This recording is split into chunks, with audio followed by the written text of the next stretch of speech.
I'm Dale Petrock, and I was out on the range earlier today. I've been working on a video update of some work I've been doing with my Bergara BMR. The optic on it has been acting up, and so I thought I would try a Mueller 40 power scope on it. And in doing so, it seems to have really kind of worked out. Things I liked about the scope are that it is certainly a target scope. It has useful reticle, small dot, fine crosshair. Works well out to 100 yards. I haven't tried it any farther, and it works well at 50 yards. I haven't tried it any closer. The turrets on it are not tactical. They're covered, and so you take the cover off and adjust them as you would a target scope. They aren't perfectly tactical in the sense that if you dial it up 6 clicks and then dial back 6 clicks or to the right or to the left, it's not necessarily going to be perfectly in line.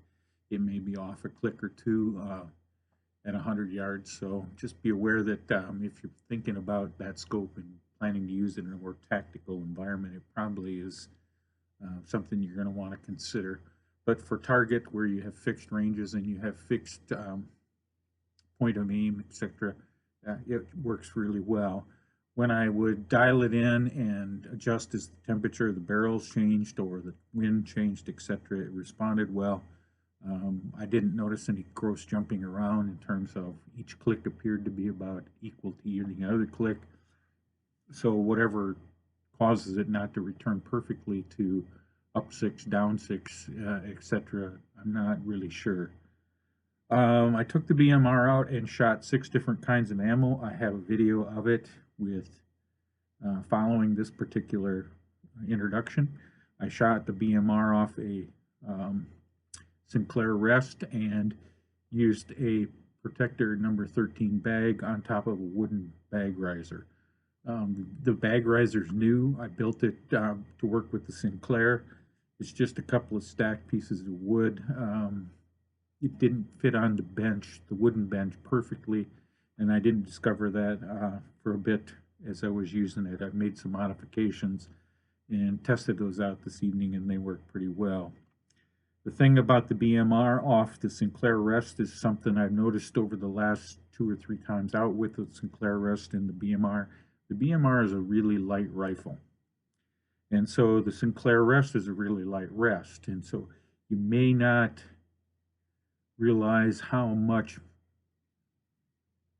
all that lightness compounds in a negative way when you're shooting off a bench or prone. You may want to add some weight to the Sinclair rest if you're going to use it with a really light rifle like the BMR. Or I found that if I just lay my hand on the Sinclair legs, that made a big difference in terms of the stability of the bipod with that rifle. So some things to kind of pick up along the way with that is that it's a good bipod, it's a good rifle. The scope matches well, it fit well, and you'll see that in the pictures that are going to be shown along with this.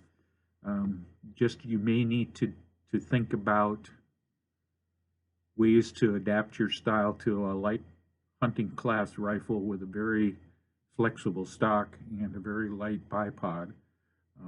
If you're going to use the rifle in kind of a match sense off a bipod in like a bench rest situation, you may want to consider finding the heaviest bipod you can find and or putting some weight on the Sinclair, which I would probably do, assuming that doesn't violate any kind of rules in the process. So I like the arrangement.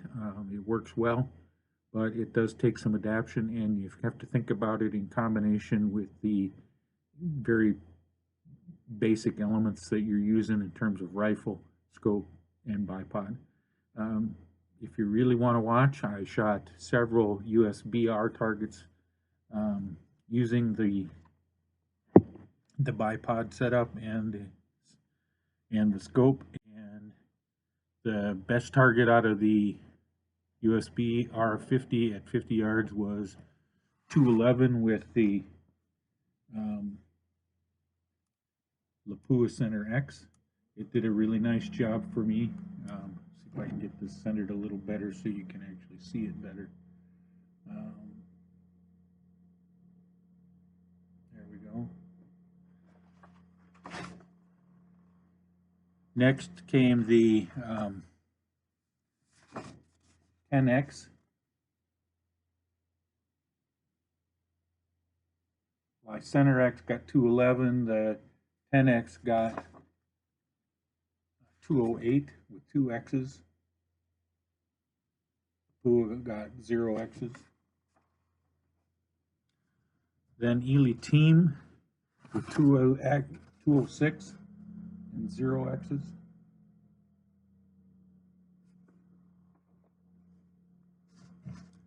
SK Rifle Match.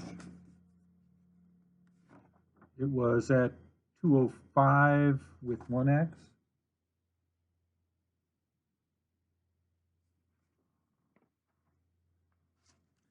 Then we had TAC 22, which was 203 with 0 X's.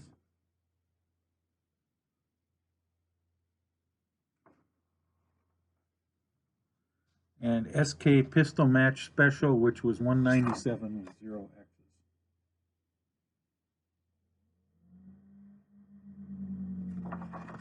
I shot groups with these. The 5-shot group for this particular pistol match special came in at 0.52, oh sorry, 0.97 with the flyer, 0.52 for the 4 shots.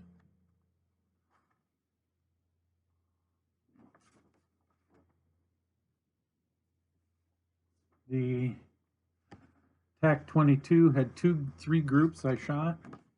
One was 0.32, one was 0.62, and one was 0.58. I'm sorry, 346258.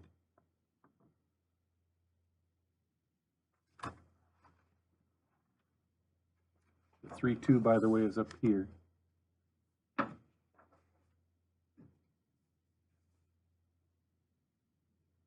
SK Rifle Match, same thing up here. 5-shot group was 0.56.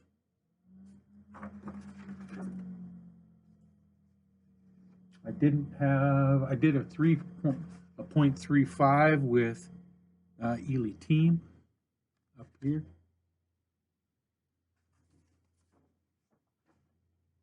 I didn't shoot a 5-shot group with the 10X.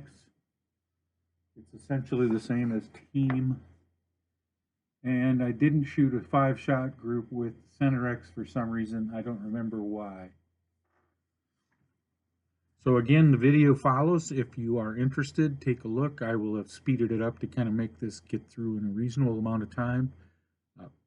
There's some editing because some friends stopped by the range and we discussed parenting, particularly with special needs child. And that probably doesn't need to be in the tape. So other than that, it should be basically unedited as we go through each one of those. Note the camera died in the middle of SK Rifle Match, and so we didn't finish that one out, and I didn't get Center X on camera, but everything else is there. If there are questions, let me know. All is well with that particular setup at this point. Like I said, I've been spending more time with it, learning it a little better.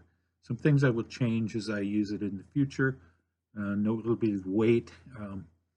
I will work with the scope in terms of figuring out how to best utilize 40 power. It really came in handy at 100 yards. It made it really nice to watch the bullets kind of drop in and give me a sense of how to read the wind. And I may touch base with that at a later date, but it made working with the wind much easier than it was with my 24 power scope. So thank you, and may the X's be with you.